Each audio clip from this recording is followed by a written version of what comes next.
ಎಲ್ರಿಗೂ ನಮಸ್ಕಾರ. ನಾನು Rohit Desai, co-founder of GB experts. ಈ ವಿಡಿಯೋದಲ್ಲಿ ನಾವು ಡಿಸ್ಕಸ್ ಮಾಡೋಣ ಇಮೇಲ್ ಮಾರ್ಕೆಟಿಂಗ್ ಬಗ್ಗೆ, ಮತ್ತು ಬಾಯರ್ಸ್ಗಳನ್ನ ಬಿಸ್ನೆಸ್ಗಳನ್ನ ಹೇಗೆ ತರ್ಬೋದು, ಹೇಗೆ ಮಾಡ್ಬೋದು ಅಂತ. ಇವಾಗ ತುಂಬ ಸರಿ ಏನಾಗುತ್ತೆ, ಜನ ಹೇಳೋದು ಕೇಳಿದ್ದಾನೆ, ತುಂಬ ಎಕ್ಸ್ಪರ್ಟ್ಸು ನನಗೆ ಹೇಳ್ತಿರ್ತಾರೆ, ಇಲ್ಲ ಸರ್ ಇಮೇಲ್ ಮಾರ್ಕೆಟಿಂಗ್ ವರ್ಕ್ ಆಗಲ್ಲ, ಅಥವಾ ಇಮೇಲ್ ಮಾರ್ಕೆಟಿಂಗಿಂದ ಬಿಸ್ನೆಸ್ ಬರಲ್ಲ, ಅಥವಾ ನಾವು ಇಮೇಲ್ ಮಾಡೋದ್ರಿಂದ ಏನೂ ಯೂಸ್ ಇಲ್ಲ. ಸೊ ಈ ಥರ ಮಾಡಿದಾಗ ಯಾವ್ದು ಯೂಸ್ ಇದೆ? ಸೊ ಇಮೇಲ್ ಮಾರ್ಕೆಟಿಂಗ್ ಯೂಸ್ ಇಲ್ಲ ಅಂದರೆ ಯಾವುದು ಬೇರೆ ಯಾವ್ದಾದ್ರು ಯೂಸ್ ಇರಬೇಕಲ್ಲ. ಸೊ ಇವಾಗ ಕನ್ನಡದಲ್ಲಿ ಒಂದು ಗಾದೆನೂ ಇದೆ, ಕುಣಿಯಕ್ಕೆ ಬರದೆ ಹೋದರೆ ನೆಲ ಡೊಂಕು ಅಂತ. ಇವಾಗ ಏನಾಗುತ್ತೆ, ನನಗೆ ಇಮೇಲ್ ಮಾಡೋಕ್ಕೆ ಬರ್ತಾ ಇಲ್ಲ, ಅಥವಾ ನನಗೆ ಕರೆಕ್ಟಾಗಿ ಪದ್ಧತಿಗಳು ಗೊತ್ತಿಲ್ಲ. ಸೊ ಅವಾಗ ಏನಾಗುತ್ತೆ, ನಮಗೆ ಮಾಡೋಕ್ಕೆ ಬರದೇ ಇದ್ದಾಗ ಆ ಇಮೇಲ್ ಮಾರ್ಕೆಟಿಂಗ್ ಸರಿ ಇಲ್ಲ. ಸೊ ಆ ಥರದ ಒಪಿನಿಯನ್ಗಳು ಕೊಡೋ ಜನ ತುಂಬ ಜನ ಇದ್ದಾರೆ. ಸೊ ಇವಾಗ ನಮಗೆ JB ಎಕ್ಸ್ಪರ್ಟ್ಸ್ ಕಂಪ್ನಿಗೆ ಆಲ್ಮೋಸ್ಟ್ ಒಂದು 89 ಕಂಪ್ನಿಗಳ ಜೊತೆ ನಾವು ಡೈರೆಕ್ಟ್ಲಿ ಕೆಲಸ ಮಾಡ್ತೇವೆ. ಅವರಿಗೆಲ್ಲ ಆರ್ಡರ್ಸ್ ತಂದು ಕೊಡೋದು, ಬಿಸ್ನೆಸ್ ತಂದು ಕೊಡೋದು, ಅವ್ರದ್ದೆಲ್ಲ ಲಾಜಿಸ್ಟಿಕ್ ಮ್ಯಾನೇಜ್ ಮಾಡೋದು ಎಲ್ಲವೂ ನಾವು ಮಾಡ್ತೇವೆ. ಈಗ ನಾವು ಇಮೇಲ್ ಮಾರ್ಕೆಟಿಂಗ್ ಮಾಡಿ ನಾವು ಅವರಿಗೆ ಬಿಸ್ನೆಸ್ಗಳನ್ನ ತರುತ್ತಿರುವಾಗ ನಿಮ್ಗೆ ಯಾಕೆ ಬಿಸ್ನೆಸ್ ಬರಲ್ಲ? ಸೊ ಜನರಲ್ ಕ್ವೆಶನ್ ಏನಂದರೆ, ವರ್ಕ್ ಆಗ್ತಾ ಇಲ್ಲ ಅಂದರೆ ನನಗೂ ವರ್ಕ್ ಆಗಬಾರ್ದು, ನಿಮಗೂ ವರ್ಕ್ ಆಗಬಾರ್ದು. ಆದರೆ ಈಗ ಕೆಲವೊಬ್ಬರಿಗೆ ವರ್ಕ್ ಆಗ್ತಿದೆ, ನಮಗಷ್ಟೇ ವರ್ಕ್ ಆಗ್ತಾ ಇಲ್ಲ, ಅಥವಾ ನನಗಷ್ಟೇ ಬರ್ತಾ ಇಲ್ಲ ಅನ್ನೋದರಿಂದ ಸ್ವಲ್ಪ ಏನೋ ತಪ್ಪು ಮಾಡ್ತಾ ಇದ್ದೇವೆ, ಅದನ್ನೇನೋ ಒಂದು ಸರಿ ಮಾಡಬೇಕು ಅನ್ನೋದೊಂದು ಆಪ್ಷನ್ ಇದೆ. ಸೊ ಇಲ್ಲಿ ನಾವು ನೋಡೋಣ ಇಮೇಲ್ ಮಾರ್ಕೆಟಿಂಗ್ ಹೇಗೆ ಮಾಡಬೇಕು, ಅಥವಾ ಯಾವ ರೀತಿಯಲ್ಲಿ ಮಾಡಬೇಕು. ಇದರಲ್ಲಿ 2 ಆಪ್ಷನ್ ಇದೆ. ಒಂದು ನೀವೇ ಮಾಡ್ಕೊಳ್ಬೋದು, ಇನ್ನೊಂದು JB ಎಕ್ಸ್ಪರ್ಟ್ಸಿಗೆ ಸರ್ವಿಸ್ ಕೊಟ್ಟರು ಕೂಡ ನಾವು ಕೂಡ ಮಾಡಿಕೊಡ್ತೇವೆ. ಸೊ ಎರಡರಲ್ಲಿ ನಿಮ್ಗೆ ಯಾವ ಸೂಟ್ ಆಗುತ್ತೋ ಅದನ್ನು ನೀವು ಡಿಸೈಡ್ ಮಾಡಿ. ಏನಾಗುತ್ತೆ, ನೀವು ದುಡ್ಡು ಕೊಟ್ಕೊಂಡು ಟೈಮ್ ಉಳಿಸ್ಕೋಬೋದು, ಅಥವಾ ಟೈಮ್ ಕೊಟ್ಕೊಂಡು ದುಡ್ಡು ಉಳಿಸ್ಕೋಬೋದು. ಎರಡೂ ಕೂಡ ಉಳಿಯಲ್ಲ.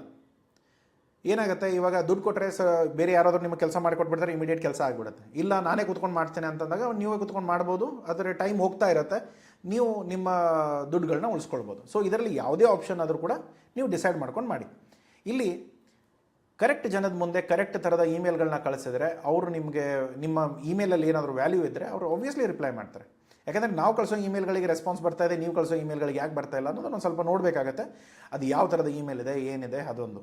ಓಕೆ, ಸೊ ಇವಾಗ 99% ಜನ ಯಾಕೆ ಇಮೇಲ್ಗಳು ಡೆಡ್ ಆಗಿದೆ ಅಥವಾ ಇಮೇಲ್ಗಳೇ ವರ್ಕ್ ಆಗಲ್ಲ ಅನ್ನೋದು ಯಾಕೆ ಅಂತಂದರೆ, ಅದರಲ್ಲಿ ಸ್ಪ್ಯಾಮ್ ಇಶ್ಯೂಸ್ ಬರುತ್ತೆ. ಇವಾಗ ನಾವು ಏನು ಇಮೇಲ್ ಬರೀತೇವೋ ಅದರಲ್ಲಿ ಸ್ಪ್ಯಾಮಿ ಕೀವರ್ಡ್ಸ್ ಇರುತ್ತೆ ಒಂದು. ಇಲ್ಲದೆ ಹೋದರೆ ಸಬ್ಜೆಕ್ಟ್ ಲೈನಲ್ಲಿ ಸ್ಪ್ಯಾಮಿ ಕೀವರ್ಡ್ಸು ಅಥವಾ ಬಾಡಿಯಲ್ಲಿ ಸಬ್ಜೆಕ್ಟ್ ಸ್ಕ್ಯಾಮಿ ಕೀವರ್ಡ್ಸ್ ಇರುತ್ತೆ.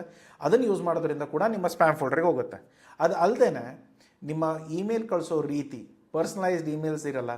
ಇವಾಗ ಹಾಯ್ ಸರ್ ಆರ್ ಮೇಡಮ್ ಅಂತ ಕಳಿಸ್ತಾರೆ, ನನ್ನ ಜೆಂಡರೇ ಗೊತ್ತಿಲ್ಲ ನಿಮಗೆ, ನನ್ನ ಹೆಸರು ಗೊತ್ತಿಲ್ಲ, ನಾನು ಯಾವ ಕಂಪ್ನಿ ಕೆಲಸ ಮಾಡ್ತೇನೆ ಅದು ಗೊತ್ತಿಲ್ಲ. ಹೀಗಿದ್ದಾಗ ಏನಾಗ್ಬಿಡುತ್ತೆ, ನಿಮಗೆ ಆ ಪರ್ಸ್ನಲೈಸೇಷನ್, ಆ ಇಮೇಲ್ಗಳು ನಮಗವರೆಗೂ ಮುಟ್ಟೋದೇ ಇಲ್ಲ. ಯಾಕಂದರೆ ನೀವು ಅದೇ ಇಮೇಲ್ನ ಒಂದು 1000 ಜನ ಕಳಿಸಿರ್ತೀರ, ಅಲ್ಲಿ ನಿಮ್ಮ ಸರ್ವರ್ ಆಲ್ರೆಡಿ ಟ್ರ್ಯಾಕ್ ಮಾಡಿರುತ್ತೆ, ಇದು ಸ್ಪ್ಯಾಮಿ ಇಮೇಲು, ಇವರು ಎಲ್ಲರಿಗೂ ಅದನ್ನೇ ಕಳಿಸ್ತಾ ಇರೋದ್ರಿಂದ ಅದು ಆಟೋಮೆಟಿಕ್ಲಿ ಸ್ಪ್ಯಾಮ್ ಫೋಲ್ಡರ್ಗೆ ಹೋಗೋಕ್ಕೆ ಸ್ಟಾರ್ಟ್ ಆಗುತ್ತೆ. ಒಂದು 10-20 ಡೆಲಿವರ್ ಆಗುತ್ತೆ, ಅದಾದಮೇಲೆ ಸ್ಪ್ಯಾಮ್ ಫೋಲ್ಡರ್ಗೆ ಹೋಗೋಕ್ಕೆ ಸ್ಟಾರ್ಟ್ ಆಗುತ್ತೆ. ಸೊ ಅದನ್ನು ಅವಾಯ್ಡ್ ಮಾಡೋಕ್ಕೆ ನೀವೇನು ಮಾಡಬೇಕು, ಪ್ರತಿ ಸಾರಿ ನೀವು ಇಮೇಲ್ ಕಳಿಸುವಾಗ ಪರ್ಸ್ನಲೈಸ್ ಕಳಿಸ್ಬೇಕು. ಪರ್ಸ್ನಲೈಸ್ ಅಂದರೆ, hi Rohit, I know that you are working for so and so company, I have visited your website and you been in this business. ನಿಮ್ಮ ಹೆಸರು ಇದು, ನೀವು ಈ ಕಂಪ್ನಿ ಕೆಲಸ ಮಾಡ್ತಾ ಇದ್ದೀರಾ, ನಿಮ್ಮ ವೆಬ್ಸೈಟ್ ನಾನು ವಿಸಿಟ್ ಮಾಡಿದ್ದೆ, ನಿಮಗೆ ನನ್ನ ಸರ್ವಿಸ್ ಬೇಕಾಗುತ್ತೆ ಅಂದ್ಕೊಳ್ತೇನೆ, ಅಥವಾ ನನ್ನ ಪ್ರಾಡಕ್ಟ್ ನೀವು ಪರ್ಚೇಸ್ ಮಾಡ್ತಾ ಇದ್ದೀರಾ ಇಂಡಿಯಾದಿಂದ, ನಾವು ನಿಮ್ಗೆ ಇದೇ ಪ್ರಾಡಕ್ಟ್ನ ಎಕ್ಸ್ಪೋರ್ಟ್ ಮಾಡ್ಬೋದು, ತುಂಬ ಒಳ್ಳೆ ಕ್ವಾಲಿಟಿ ಇದೆ, ಒಂದು ಸರಿ ಚೆಕ್ ಮಾಡಿ ನೋಡಿ ಅಂತ ಹೇಳಿಬಿಟ್ಟು ನಿಮ್ಮ ಡೀಟೇಲ್ಸ್ಗಳನ್ನ ಕಳಿಸ್ಕೊಡ್ತೀರಾ. ಅದಕ್ಕಂತಾರೆ ಪರ್ಸ್ನಲೈಸ್ಡ್. ಸುಮ್ಮನೆ ಎಲ್ಲರಿಗೂ ಹಾಯ್ ಸರ್ ಅವ್ರ ಮೇಡಮ್, ಜನರು ಗೊತ್ತಿಲ್ಲ, ಏನೂ ಗೊತ್ತಿಲ್ಲ, ಅದನ್ನೇ ಮೆಸೇಜ್ನ ಒಂದು 1000 ಜನ ಕಳಿಸ್ಬಿಟ್ರೆ ಆಟೋಮೆಟಿಕ್ ಸ್ಪ್ಯಾಮ್ ಫೋಲ್ಡರ್ಗೆ ಹೋಗುತ್ತೆ. ಅದಲ್ಲದೆ ನಿಮ್ಮ ಡೊಮೇನ್ ಹೆಲ್ತ್ ಅಂತ ಒಂದಿರುತ್ತೆ. ಆ ಡೊಮೇನ್ ಹೆಲ್ತ್ ಏನಾದರೂ ನೀವು ಕರೆಕ್ಟಾಗಿ ಟ್ರ್ಯಾಕ್ ಮಾಡದೆ ಹೋದಾಗ ಆ ಡೊಮೇನ್ ಹೆಲ್ತ್ ಕೂಡ ಎಫೆಕ್ಟ್ ಆಯಿತು ಅಂದರೆ ನಿಮ್ಮ ಇಮೇಲ್ಗಳು ಸ್ಪ್ಯಾಮ್ ಫೋಲ್ಡರ್ಗೆ ಹೋಗುತ್ತೆ. ಇಲ್ಲದೆ ಹೋದರೆ ಇಮೇಲ್ಗಳು ಆಟೋಮೆಟಿಕ್ಲಿ ಬ್ಲಾಕ್ಡ್ ಆಗಿಬಿಟ್ಟಿರುತ್ತೆ, ಅದು ಇಮೇಲ್ಗಳು ಯಾರಿಗೂ ಹೋಗಲ್ಲ. ಸೊ ಪೂವರ್ ಡೆಲಿವರಿಬಿಲಿಟಿ ಅಂದರೆ ನಾರ್ಮಲಿ ಕನ್ಸಿಸ್ಟೆಂಟಾಗಿ ನಿಮ್ಮ ಹೆಲ್ತ್ಗಳು ಸರಿ ಇಲ್ಲ ಅಂದಾಗ ನಿಮ್ಮ ಇಮೇಲ್ ಕ್ರೆಡಿಬಿಲಿಟಿ ಹಾಳಾಗಿದೆ, ನಿಮ್ಮ ಡೊಮೇನ್ ಕ್ರೆಡಿಬಿಲಿಟಿ ಹಾಳಾದರೆ ಇಮೇಲ್ಸ್ಗಳು ಯಾರಿಗೂ ಹೋಗಲ್ಲ. ಸೊ ಇವತ್ತು ಕೂಡ B2B ಬಿಸ್ನೆಸ್ಗಳು ಇಮೇಲ್ ಮಾರ್ಕೆಟಿಂಗಿಂದಾನೇ ಬರುತ್ತೆ. ಇಮೇಲ್ ಮಾರ್ಕೆಟಿಂಗು ನೀವು ಪೈಸಾ ಲೆಕ್ಕದಲ್ಲಿ ಹೇಳ್ಬೋದು ಒಂದು ಇಮೇಲಿಗೆ ಕಾಸ್ಟ್. ಇಲ್ಲದೆ ಹೋದರೆ ಇಂಟರ್ನ್ಯಾಷನಲ್ ಕಾಲಿಂಗ್ ಚೆಕ್ ಮಾಡ್ಕೊಳ್ಳಿ, ಏರ್ಟೆಲೋ ಜಿಯೋನೋ ಯಾವುದೋ ಒಂದು ಪ್ಲ್ಯಾನ್ ತೊಗೊಳ್ಳಿ. USA ಕಾಲ್ ಮಾಡಿದರೆ ಎಷ್ಟು ನಿಮಿಷಕ್ಕೆ ಎಷ್ಟು ಹೋಗುತ್ತೆ, ದುಬೈ ಕಾಲ್ ಮಾಡಿದರೆ ಎಷ್ಟು ಹೋಗುತ್ತೆ, ಆಸ್ಟ್ರೇಲಿಯಾ ಕಾಲ್ ಮಾಡಿದರೆ ಎಷ್ಟು ಹೋಗುತ್ತೆ, ಎಲ್ಲ ಚೆಕ್ ಮಾಡ್ಕೊಂಡು ನೋಡಿ, ನಿಮ್ಗೊಂದು ಐಡಿಯಾ ಸಿಗುತ್ತೆ. ಸೊ ಈ ಥರದನ್ನೆಲ್ಲ ನೀವು ವ್ಯಾಲ್ಯೂಯೇಟ್ ಮಾಡಿದಾಗ ನಿಮಗೆ ತುಂಬ ಕಾಸ್ಟ್ಗಳು ಬರುತ್ತೆ. ಸೊ ಇದನ್ನು ನೀವು ನೋಡ್ಕೋಬೇಕು. ನೆಕ್ಸ್ಟ್ ಇರೋದು, ನಾವು ಯಾವ ಥರ ಡಿಫ್ರೆಂಟಾಗಿ ಮಾಡ್ತಾ ಇದ್ದೇವೆ, ನಾವೇನು ಬೇರೆ ಮಾಡ್ತೇವೆ. ಇವಾಗ ನೀವೇನು ಮಾಡ್ತೀರಾ, ಜಿಮೇಲ್ದಿಂದ ಇಮೇಲ್ ಕಳಿಸ್ತೀರಾ.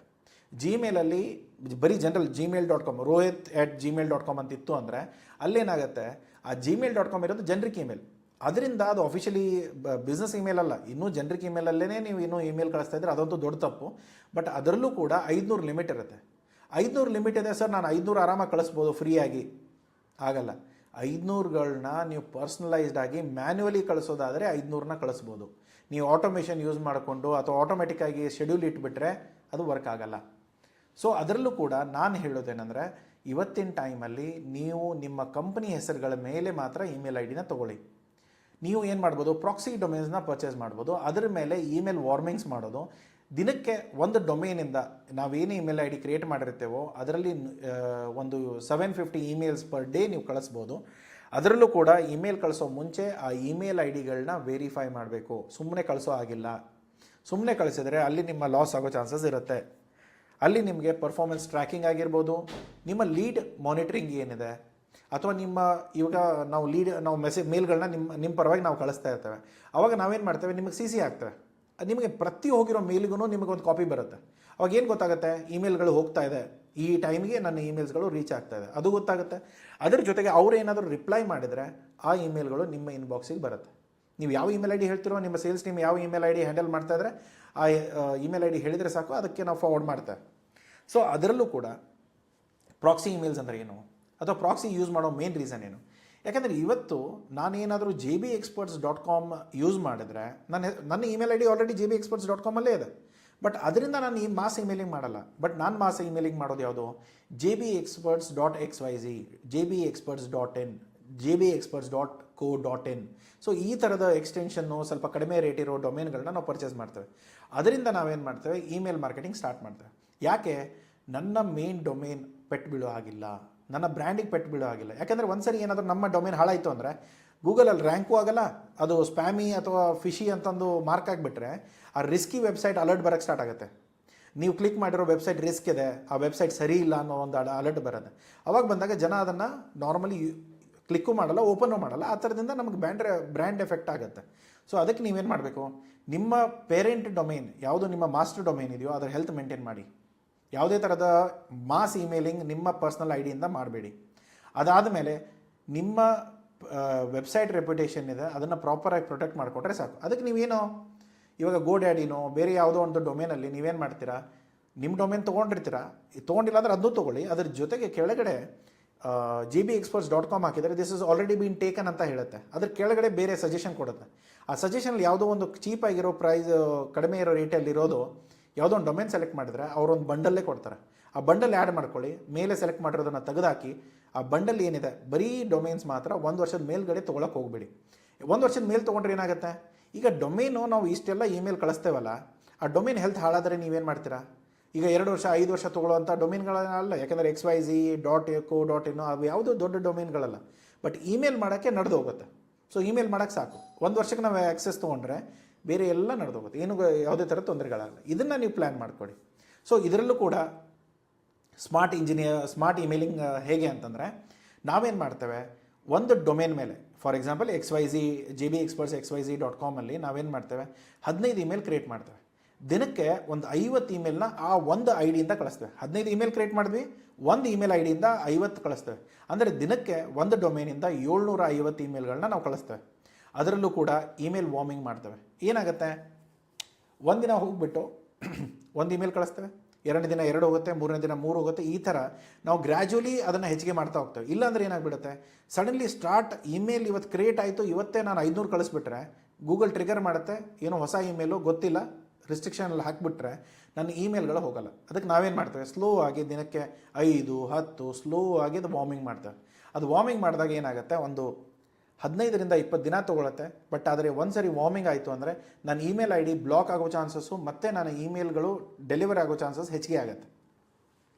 ಸೊ ಬ್ಲಾಕ್ ಆಗೋದು ಕಡಿಮೆ ಆಗುತ್ತೆ, ಇಮೇಲ್ ಬಾಕ್ಸಿಗೆ ಡೆಲಿವರಿ ಆಗೋ ಚಾನ್ಸಸ್ಗಳು ಹೆಚ್ಚಿಗೆ ಆಗುತ್ತೆ. ಆವಾಗ ಬೌನ್ಸ್ ಆಗೋದು, ಇಮೇಲ್ ಬೌನ್ಸ್ ಆಗೋದು ಅಥವಾ ರಿಪ್ಲೇಸ್ ಮಾಡೋದು, ಇದನ್ನೆಲ್ಲವೂ ಕೂಡ ನಾವು ಮ್ಯಾನೇಜ್ ಮಾಡ್ತೇವೆ. ಇದರಲ್ಲಿ ನಿಮಗೆ ನಾನು ಆಗಲೇ ಹೇಳಿದೆ, ನಾವು ಕಳಿಸೋದು ಎಲ್ಲವೂ ಕೂಡ ನಿಮ್ಮ ಕಣ್ಣು ಮುಂದೆನೇ ಇರುತ್ತೆ. CC ಹೋಗುತ್ತೆ, ಇಮೇಲ್ ಹೋಯ್ತಾ ನಿಮಗೆ CC ಬಂದಿರುತ್ತೆ.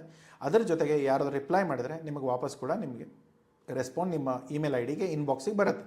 ಸೊ ತುಂಬ ಸರಿ ಏನಾಗುತ್ತೆ ಅಂತಂದರೆ, ಇವಾಗ ಜನ ಏನು ಮಾಡ್ತಾರೆ, ಈಗ ಮೇಲ್ಚಿಂಪ್ ಇರ್ಬೋದು, ಬ್ರೇವ್ ಇರ್ಬೋದು, ಸೆಂಡಿನ್ ಬ್ಲೂ ಇರ್ಬೋದು, ಬೇರೆ 4-5 ಕಂಪ್ನಿಗಳಿದೆ, ಅವೆಲ್ಲವೂ ಯೂಸ್ ಮಾಡಿಕೊಂಡು ನಾವೇನು ಮಾಡ್ತೇವೆ, ಇಮೇಲ್ ಮಾರ್ಕೆಟಿಂಗ್ ಮಾಡೋಕ್ಕೆ ಹೋಗ್ತೇವೆ. ಸೊ ನಾರ್ಮಲಿ ಏನು, ಇಮೇಲ್ ಮಾರ್ಕೆಟಿಂಗಲ್ಲಿ ಕೂಡ 2 ಥರ ಇದೆ. ಒಂದು, ಯಾರೋ ನಮ್ಮ ವೆಬ್ಸೈಟಿಗೆ ಬಂದು ಅವ್ರ ಇಮೇಲ್ ಐ ಡಿ ಕೊಟ್ಟು, ಸರ್ ನಮಗೆ ನ್ಯೂಸ್ ಲೆಟರ್ ಕಳಿಸಿ ಅಂತ ಏನು ಹೇಳ್ತಾರೆ. ಈಗ ಅಮೆಝಾನಿಂದ ಆಯಿತು, ಫ್ಲಿಪ್ಕಾರ್ಟಿಂದ ಆಯಿತು, ಬೇರೆ ಎಲ್ಲದರಲ್ಲೂ ನಾವು ಯಾವ್ಯಾವ ಸಬ್ಸ್ಕ್ರಿಪ್ಷನ್ ತೊಗೊಂಡಿದ್ದೇವೋ ಅವ್ರ ಕಡೆಯಿಂದ ನಮಗೆ ಇಮೇಲ್ ಬರುತ್ತೆ. ಯಾಕೆ, ನಾವು ಅದರಲ್ಲಿ ರಿಜಿಸ್ಟರ್ ಮಾಡಿದ್ದೇವೆ, ಅವರಿಗೆ ಅಪ್ರೂವಲ್ಲು ಕೊಟ್ಟಿದ್ದೇವೆ. ಅದಕ್ಕೆ ನಮಗೆ ಅವ್ರು ಇಮೇಲ್ ಕಳಿಸ್ಬೋದು. ಅದನ್ನು ನಾವು ಬ್ಲಾಕ್ ಮಾಡೋಕ್ಕೋಗಲ್ಲ, ಯಾಕಂದರೆ ನಮಗೆ ಬೇಕಾಗಿರುತ್ತೆ. ಆದರೆ ನೀವು ಕಳಿಸ್ತಾ ಇರೋ ಇಮೇಲು ಯಾರು ಕೇಳಿಲ್ಲ, ನನಗೆ ಕಳಿಸಿ ಅಂತ ನಾನು ಹೇಳಿಲ್ಲ, ಅದನ್ನು ನೀವು ಕಳಿಸ್ತಾ ಇದ್ದೀರಾ. ಆವಾಗ ಅದು B2B ಕೋಲ್ಡ್ ಇಮೇಲ್ಸ್ ಅಂತ ಹೇಳ್ತೇವೆ. ಕೋಲ್ಡ್ ಇಮೇಲ್ಸ್ಗೂ ಮತ್ತು ನೀವು ನ್ಯೂಸ್ ಲೆಟರ್ ಇಮೇಲ್ಸ್ಗೂ ತುಂಬ ವ್ಯತ್ಯಾಸ ಇದೆ. ಇದು ಮೇಲ್ ಚಿಂಪ ಏನು ಮಾಡ್ತಾರೆ, ದುಡ್ಡು ಕೊಟ್ಟಾದರೂ ತೊಗೊಳ್ಳಿ ಅಥವಾ ಫ್ರೀ ಆದರೂ ತೊಗೊಳ್ಳಿ, ಒಂದು ಲಿಮಿಟ್ವರೆಗೂ ಫ್ರೀ ಇರುತ್ತೆ. ಅದನ್ನಾದರೂ ತೊಗೊಂಡ್ರು ಕೂಡ ಏನು ಮಾಡ್ತಾರೆ, ನಿಮ್ಮ ಇಮೇಲ್ಗಳು ಸೆಂಡ್ ಆಗೋ ಮುಂಚೆ ಅವು ಏನಾದರೂ ಸ್ಪ್ಯಾಮ್ ಆಯಿತು, ಬೌನ್ಸ್ ಆಯಿತು ಅಂದರೆ ಅವರೇನು ಅಂದ್ಕೊಳ್ತಾರೆ, ಇವರೇನೋ ಸ್ಪ್ಯಾಮ್ ಮಾಡ್ತಾ ಇದ್ದಾರೆ, ಹಾಗಾಗಿ ನಿಮ್ಮ ಅಕೌಂಟೇ ಡಿಆಕ್ಟಿವೇಟ್ ಮಾಡ್ತಾರೆ, ದುಡ್ಡು ಕೊಟ್ಟರು ಕೂಡ ಮಾಡ್ತಾರೆ. ಸೊ ಹಾಗಾಗಿ ತುಂಬ ಹುಷಾರಾಗಿ ಮಾಡಿ. ಆ ಥರ ಏನಾದರೂ ಆದರೆ ದಯಮಾಡಿ ಅದನ್ನು ಬಿಟ್ಟುಬಿಡಿ. ಯಾಕಂದರೆ ಆ ಟೂಲಿಂದ ಆ ಥರ ನೀವು ಮೇಲ್ ಕಳಿಸೋದ್ರಿಂದ ವರ್ಕ್ ಆಗಲ್ಲ. ಆಮೇಲೆ ಇನ್ನೊಂದು ಡಿಸ್ಅಡ್ವಾಂಟೇಜ್ ಏನಂದರೆ, ಇಲ್ಲಿ ನಾವು ಯಾರಾದರೂ ರಿಪ್ಲೈ ಕಳಿಸಿದ್ರೆ ನಿಮಗೆ ಫಾರ್ವರ್ಡ್ ಆಗುತ್ತೆ, ನಿಮಗೆ ರಿಪ್ಲೈ ಬರುತ್ತೆ, ಯಾವ ಐ ಡಿಯಿಂದ ಬಂದಿದೆ, ಅವ್ರು ಏನಂತ ಇಮೇಲ್ ಕಳಿಸಿದ್ದಾರೆ ಅದೆಲ್ಲವೂ ಕೂಡ ಸಿಗುತ್ತೆ. ಆದರೆ ಒಂದು ವೇಳೆ ನೀವೇನಾದರೂ ಬೇರೆ ಟೂಲ್ ಯೂಸ್ ಮಾಡಿ ಮೇಲ್ ಚಿಂಪ್ ಯೂಸ್ ಮಾಡಿದರೆ ಅದಕ್ಕೆ ರಿಪ್ಲೈ ಆಪ್ಷನ್ ಇಲ್ಲ, ಅಲ್ಲಿ ನೋ ರಿಪ್ಲೈ ಅಂತಲೇ ಇರುತ್ತೆ. ಅದು ಬರೀ ಒನ್ ವೇ ಕಮ್ಯುನಿಕೇಷನ್ ಇರುತ್ತೆ. ಅಲ್ಲೇನಾದರೂ ನೀವು ಪೇಜ್ ಲಿಂಕು ಏನಾದರೂ ಕೊಟ್ಟಿದ್ರೆ ಅದನ್ನೇನಾದರೂ ಕ್ಲಿಕ್ ಮಾಡಿದರೆ ಮಾತ್ರ ನೀವು ವೆಬ್ಸೈಟಿಗೆ ಬರ್ತಾರೆ, ಇಲ್ಲದೆ ಹೋದರೂ ಬರಲ್ಲ. ಸೊ ಇದೆಲ್ಲ ಗೊತ್ತಿಟ್ಕೊಂಡು ಆ ಥರದ ಟೂಲ್ಗಳನ್ನ ಯೂಸ್ ಮಾಡಿದ್ರೆ ನಮಗೆ ಇವತ್ತಿನ ಟೈಮಲ್ಲಿ ಅದು ವರ್ಕ್ ಆಗಲ್ಲ. ಸೊ ಸ್ಟ್ರಾಟಜೀಸ್ಗಳು ರೆಗ್ಯುಲರ್ ಆಗಿ ಅಪ್ಡೇಟ್ ಆಗ್ತಾ ಇರುತ್ತೆ, ಅದನ್ನು ನಾವು ಹೇಗೆ ಅಪ್ಡೇಟ್ ಆಗುತ್ತೋ ನಾವು ನಿಮ್ಗೆ ತಿಳಿಸ್ತೇವೆ. ಬಟ್ ಈ ಟೂಲಿಂದ ನಿಮ್ಮ ಇಮೇಲ್ಸ್ಗಳು ನಾರ್ಮಲಿ ನೀವು ಹೇಗೆ ಇಮೇಲ್ ಕಳಿಸ್ತೀರೋ ಹಾಗೆ ಕಳಿಸ್ತೀರಾ, ಬಟ್ ಆದರೆ ಏನೋ ಒಂದು ಪ್ರಾಪರ್ ಸ್ಟ್ರಾಟಜಿ ಯೂಸ್ ಮಾಡಿಕೊಂಡು ಕಳಿಸ್ತೇವೆ.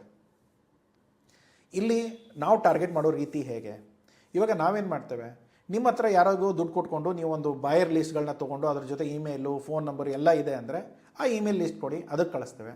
ಇಲ್ಲ ಅಂದರೆ ಸರ್ ಇವಾಗ ನನ್ನ ಹತ್ರ ಡೇಟಾನೇ ಇಲ್ಲ, ನಾನು ಯಾರಿಗೆ ಇಮೇಲ್ ಕಳಿಸೋದು? ಈಗ ಇಮೇಲ್ ಕಳಿಸೋದ್ರ ಬಗ್ಗೆ ನೀವು ಹೇಳ್ತಾ ಇದ್ದೀರಾ, ಬಟ್ ನನ್ನ ಹತ್ರ ಇಮೇಲ್ ಐ ಡಿ ಇಲ್ಲ ಅಂದರೆ ಯಾರಿಗೆ ಕಳಿಸೋದು ನಾನು? ಸೊ ಅವಾಗೇನಾಗುತ್ತೆ, ನೀವು ಯಾವ ಕಂಪ್ನಿಗಳಿಗೆ ಟಾರ್ಗೆಟ್ ಮಾಡಬೇಕು ಅಂದ್ಕೊಂಡಿದ್ದೀರೋ ಆ ಕಂಪ್ನಿಗಳ ಹೆಸರಾದರೂ ಕೊಡಿ. ಇಲ್ಲ ಅಂದರೆ ಸರ್ ನಂದು ಈ ಪ್ರಾಡಕ್ಟ್ ಇದೆ, ನನಗೆ ಬಾಯರ್ ಲಿಸ್ಟ್ ಬೇಕು ಅಂದರೆ ಬಾಯರ್ ಲಿಸ್ಟ್ ಆದರೂ ನಾವು ಹುಡುಕಿಬಿಟ್ಟು ನಿಮಗೆ ಕೊಡ್ತೇವೆ. ಅವ್ರದ್ದು ನಾವು ಇಮೇಲ್ಗಳನ್ನ, ಅವ್ರದ್ದು ಡೊಮೇನ್ಗಳನ್ನ ಸ್ಕ್ಯಾಲ್ಪ್ ಮಾಡ್ತೇವೆ. ಡೊಮೇನ್ಗಳಾದಮೇಲೆ ಅದರಲ್ಲಿ ಡಿಸಿಷನ್ ಮೇಕರ್ಸ್ ಯಾರಿದ್ದಾರೆ ಅವ್ರ ಇಮೇಲ್ಗಳ ಹೆಸರು ಮತ್ತು ಇಮೇಲ್ ಐ ಡಿ ಹುಡುಕ್ತೇವೆ. ಅದು ಸಿಕ್ಕ ಮೇಲೆ ಅದನ್ನು ವೆರಿಫೈ ಮಾಡ್ತೇವೆ. ವೆರಿಫೈ ಮಾಡಿ ಅವರಿಗೆ ಕಸ್ಟಮೈಸ್ಡ್ ಇಮೇಲ್ಗಳನ್ನ ಕಳಿಸ್ತೇವೆ. ಸೊ ಇವಾಗ ಏನಾಗುತ್ತೆ, ಫಾರ್ ಎಕ್ಸಾಂಪಲ್ ಯಾವುದೋ ಒಂದು ಕಂಪ್ನಿ XYZ ಕಂಪ್ನಿ ಹೆಸರು, ಆ ಕಂಪ್ನಿಯಲ್ಲಿ ಯಾರೋ ಒಬ್ಬರು ಕೆಲಸ ಮಾಡ್ತಾ ಇದ್ದಾರೆ, ಅವ್ರ ಇಮೇಲ್ ಐ ಡಿ ನಮಗೆ ಸಿಕ್ತು, ಅವ್ರ ಹೆಸರಿಗೆ ನಾವು ಸ್ಪೆಸಿಫಿಕ್ ಆಗಿ ಸರ್ ಈ ಥರ ನಾವು ಕೆಲಸ ಮಾಡ್ತಾ ಇದ್ದೇವೆ, ನೀವು ಈ ಪ್ರಾಡಕ್ಟ್ ಡೀಲ್ ಮಾಡ್ತಾ ಇದ್ದೀರಾ, ಸೊ ನಾವು ಕೂಡ ಎಕ್ಸ್ಪೋರ್ಟ್ ಮಾಡ್ತಾ ಇದ್ದೇವೆ, ಸೊ ಇಂಡಿಯಾದಿಂದ ನೀವು ಆಲ್ರೆಡಿ ಪರ್ಚೇಸ್ ಮಾಡ್ತಿದ್ದಾರೆ, ನಮ್ಮ ಕಡೆಯಿಂದ ಮಾಡಿ ಇದೆಲ್ಲ ಪ್ರಾಡಕ್ಟ್ಸು ನಮ್ಮದು ಇಷ್ಟು ಡಿಫ್ರೆನ್ಸಿಯೇಷನ್ ಇದೆ, ಪ್ರೈಸ್ ಅಪ್ಗ್ರೇಷನ್ಸ್ ಇದೆ, ಪ್ರತಿಯೊಂದು ಡೀಟೇಲ್ಸ್ಗಳನ್ನ ಕೊಡ್ತೀರಾ. ಸೊ ಅದನ್ನು ಕೊಟ್ಕೊಂಡು ಕೂಡ ನೀವು ಎಕ್ಸ್ಪೋರ್ಟ್ಗಳನ್ನ ಇಮೇಲ್ಗಳನ್ನ ಕಳಿಸಿದ್ರೆ ನಿಮ್ಮ ಬಿಸ್ನೆಸ್ಗಳು ಬರೋ ಚಾನ್ಸಸ್ ಇದೆ. ಸೊ ಇವಾಗ ಓಕೆ ನಾನು ಇಮೇಲ್ ಕಳಿಸಿದೆ, ಏನು ಗ್ಯಾರಂಟಿ ಸರ್ ಅವ್ರು ರಿಪ್ಲೈ ಮಾಡ್ತಾರೆ? ಒಂದು ಇಮೇಲಿಗೆ ರಿಪ್ಲೈ ಮಾಡದಿರ್ಬೋದು. ನಾವು ಎಲ್ಲ 2 ವರ್ಷದವರೆಗೂ ಫಾಲೋಅಪ್ ಮಾಡಿದ ಮೇಲೆ ಕೂಡ ನಮಗೆ ಆರ್ಡರ್ಸ್ ಬಂದಿದೆ. ಕೆಲವೊಬ್ಬರು ಅವ್ರದ್ದೇ ಪ್ಲಾಂಟ್ ಇತ್ತು, ಅವ್ರದ್ದೇ ಫ್ಯಾಕ್ಟ್ರಿ ಇತ್ತು, ಅವ್ರು ಎಂದೂ ನಮ್ಮ ಜೊತೆ ಕೆಲಸ ಮಾಡೋಕ್ಕೆ ರೆಡಿ ಇರಲಿಲ್ಲ, ಕಾಲ್ ಮಾಡಿದ್ರು ಕೂಡ ಸರಿಯಾಗಿ ಆನ್ಸರ್ ಮಾಡ್ತಾ ಇರಲಿಲ್ಲ. ಅಂಥವ್ರು ಕೂಡ 2 ವರ್ಷ ಆದಮೇಲೂ ಕೂಡ ಅವ್ರು ನಮ್ಮ ಹತ್ರ ಬಂದಿದ್ದಾರೆ. ಅವ್ರ ಫ್ಯಾಕ್ಟ್ರಿಯಲ್ಲಿ ಏನೋ ಇಶ್ಯೂ ಆಯಿತು, ಬಂದರು, ಇಲ್ಲ ಸರ್ ನಮಗೆ ಈ ಥರ ಬೇಕಾಗಿತ್ತು, ನಮ್ಮ ಫ್ಯಾಕ್ಟ್ರಿ ಎಲ್ಲ ಕ್ಲೋಸ್ ಆಗಿದೆ, ಸೊ ಈ ಥರ ಇದೆ, ಮಾಡಿಕೊಡಿ. ಎಲ್ಲ ಮಾಡಿಕೊಟ್ಟ ಮೇಲೆ ನೀವು ಇಷ್ಟು ಮಾಡಿಕೊಡ್ತಾ ಇದ್ದಾರೆ, ನಮಗೆ ಬೇರೆ ಫ್ಯಾಕ್ಟ್ರಿ ಅವಶ್ಯಕತೆನೇ ಇರಲಿಲ್ಲ, ನಾವು ಯಾಕೆ ಮಾಡ್ಕೊಂಡು ನಮಗೆ ಗೊತ್ತಿಲ್ಲ ಅನ್ನೋ ಒಪಿನಿಯನ್ ಕೂಡ ಕೊಟ್ಟವ್ರು ಇದ್ದಾರೆ. ಸೊ ಇವಾಗ ಏನಾಗುತ್ತೆ, ಇವತ್ತಿಲ್ಲ ಅಂದವರು ನಾಳೆ ಇಲ್ಲ ಅಂತಾರೆ ಅನ್ನೋ ಗ್ಯಾರಂಟಿ ಇಲ್ಲ. ಸೊ ನಾಳೆ ಹೂ ಅನ್ಬೋದು, ನಿಮ್ಮ ಜೊತೆ ಕೆಲಸ ಮಾಡ್ಬೋದು, ನಿಮ್ಮ ಪ್ರೈಸಿಂಗಿಗೂ ವರ್ಕ್ ಮಾಡ್ಬೋದು, ಎಲ್ಲವೂ ಇರುತ್ತೆ. ಸೊ ಯಾರ್ಯಾರು ಇಲ್ಲ ಅಂತಾರೋ ಹಾಗಂತ ಅಂದ್ಕೊಂಡು ನೀವು ದಯಮಾಡಿ ನಿಮ್ಮ ಕೆಲಸಗಳನ್ನ ನಿಲ್ಲಿಸ್ಕೊಳ್ಳೋಕೆ ಹೋಗ್ಬೇಡಿ. ಇಲ್ಲಿ ರೆಗ್ಯುಲರ್ ಆಗಿ ಅವ್ರಿಗೆ ಇಮೇಲ್ ಹೋಗ್ತಾನೆ ಇರುತ್ತೆ, ಕಂಟಿನ್ಯೂಸ್. ಇದರಲ್ಲಿ ಏನೂ ಇಮೇಲ್ ಕೌಂಟ್ ಇಲ್ಲ. ನೀವು ಒಂದು ಇಮೇಲ್ ಐ ಡಿ ಹಾಕಿ ಆ ಇಮೇಲ್ ಐ ಡಿಗೆ ಒಂದು 10-15 ದಿನಗಳ ಅಂದರೆ 10-15 ಇಮೇಲ್ನ ಶೆಡ್ಯೂಲ್ ಮಾಡಿದರೆ ಆರಾಮಾಗಿ ಹೋಗ್ತಾ ಇರುತ್ತೆ. ಬಟ್ ಅದಕ್ಕೆ ನಾವೇನು ಮಾಡ್ತೇವೆ, ಈಗ ನಾವು ನೀವು ಇಂಡಿಯನ್ಸ್ ಅಂತ ಹೇಳ್ತೇವೆ. ಇವಾಗ ನಮಗೆ ಏನು ಗ್ಯಾರಂಟಿ, ನೀವು ಎಲ್ಲಿಯವರು ಏನು ಪ್ರೂಫ್ ಇರುತ್ತೆ ತಾನೇ. ಇವಾಗ ಫಾರ್ ಎಕ್ಸಾಂಪಲ್ ಒಂದು ರೋಡ್ ಬ್ಲಾಕ್ ಇರೋದು, ಪೊಲೀಸರೆಲ್ಲ ರೋಡ್ ಚೆಕಿಂಗ್ ಮಾಡ್ತಾ ಇದ್ದಾರೆ ಅಂದ್ಕೊಳ್ಳಿ, ನೀವು ಗಾಡಿ ತೊಗೊಂಡು ಹೋಗ್ತಾ ಇದ್ದಾರೆ, ನಿಮ್ಮ ಹತ್ರ ಎಲ್ಲ ಲೈಸೆನ್ಸು ಡಾಕ್ಯುಮೆಂಟ್ಸ್ ಎಲ್ಲ ಇದೆ, ತೋರಿಸ್ತೀರಾ, ಹೋಗ್ಬಿಡ್ತೀರಾ. ಕೆಲವೊಬ್ಬರ ಹತ್ರ ಇರೋಲ್ಲ, ಅವಾಗೇನು ಮಾಡ್ತಾರೆ, ಪಕ್ಕಕ್ಕೆ ಬರಪ್ಪ ಅಂತ ಹೇಳ್ತಾರೆ. ಸೊ ಈಗ ನೀವು ಇಮೇಲ್ ಕಳಿಸುವಾಗ ಈ ರೆಕಾರ್ಡ್ಗಳು ಅಲ್ಲಿರಬೇಕು. ಯಾವುದು SPF record, DKIM record, DMARC record, ಇದೆಲ್ಲವೂ ಕೂಡ ನಿಮ್ಮ ಸರ್ವರಲ್ಲಿ ಅಪ್ಡೇಟ್ ಆಗುತ್ತೆ. ಅವಾಗೇನಾಗುತ್ತೆ, ಗೂಗಲ್ ಹತ್ರ ಅಥವಾ ಬೇರೆ ಯಾವುದೇ ಇಮೇಲ್ ಸರ್ವರ್ಸ್ಗಾದರೂ ಚೆಕ್ ಮಾಡ್ತಾರೆ, ಓಕೆ ಇದೆಲ್ಲ ಕರೆಕ್ಟ್ ಇದೆಯಾ, ಹಾಂ ಬಾಪ ಇಮೇಲ್ ಇನ್ಬಾಕ್ಸಿಗೆ ಕರ್ಕೊಳ್ತಾರೆ. ಇಲ್ವಾ ಸೀದಾ ಸ್ಪ್ಯಾಮ್ ಫೋಲ್ಡ್ರಿಗೆ ಕಳಿಸ್ತಾರೆ, ಅಂದರೆ ಪಕ್ಕಕ್ಕೆ ಬಾ ಅಂತ ಹೇಳ್ತಾರೆ. ಸೊ ಆವಾಗ ಈ ಥರದ ರೆಕಾರ್ಡ್ಗಳನ್ನ ನೀವೇನಾದರೂ ಮೇಂಟೈನ್ ಮಾಡದೆ ಹೋದರೆ ನಿಮ್ಮ ಡೊಮೇನ್ಸಲ್ಲಿ, ನಿಮ್ಮ ಇಮೇಲ್ಸ್ಗಳಲ್ಲಿ, ಸೊ ಅದು ಹಾಳಾಗೋ ಚಾನ್ಸಸ್ ಇರುತ್ತೆ. ಸೊ ಇದನ್ನು ನೋಡ್ಕೋಬೇಕು. ಅದರ ಜೊತೆಗೆ ಡೊಮೇನ್ ವಾರ್ಮಪ್ ಮಾಡಬೇಕು. ಡೊಮೇನ್ ವಾರ್ಮಪ್, ಇಮೇಲ್ ವಾರ್ಮಪ್ ಒಂದ್ಸರಿ ಆಯಿತು ಅಂದರೆ ನೀವು ಆರಾಮಾಗಿ ಇಮೇಲ್ಗಳನ್ನ ಕಳಿಸ್ಬೋದು. ನೆಕ್ಸ್ಟ್ ಇರೋದು A/B ಟೆಸ್ಟಿಂಗ್. ಒಂದೇ ಇಮೇಲ್ನ ಯಾವ ರೀತಿಯಲ್ಲಿ ನಾವು ಕಳಿಸ್ಬೋದು, ವೆರೈಟೀಸ್ ಇರುತ್ತೆ. ಒಂದು ಇಮೇಲ್ನ ಈ ಥರನೂ ಹೇಳ್ಬೋದು, ಈ ಥರನೂ ಹೇಳ್ಬೋದು. ಅದು ಎರಡೂ ಟೆಸ್ಟಿಂಗ್ ಮಾಡಿದಾಗ ನಿಮಗೆ ಗೊತ್ತಾಗುತ್ತೆ ಯಾವ ಇಮೇಲ್ ಕರೆಕ್ಟಾಗಿ ವರ್ಕ್ ಆಗ್ತಾ ಇದೆ.